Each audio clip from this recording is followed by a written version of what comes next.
Okay, so for this another example sa Python natin, gagamit tayo ng AND expression. Okay?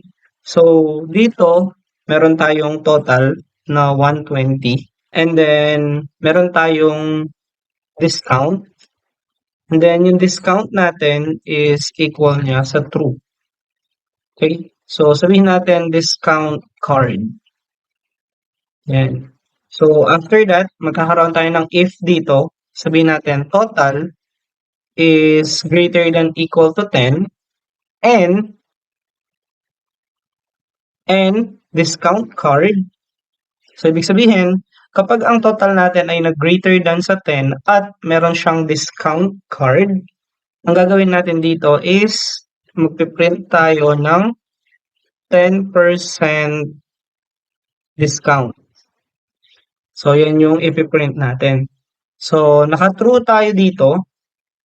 So ang gagawin ngayon natin is dapat ang maging output natin is 10% discount.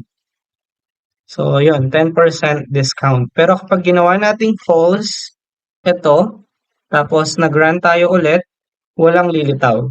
Okay? Kasi hindi naman natin na-apply yung dalawang to. I mean, ito, applied siya kasi 10, 120 yung total natin. Pero yung discount card, naka-false siya. So, hindi natin makukuha yung 10% na discount.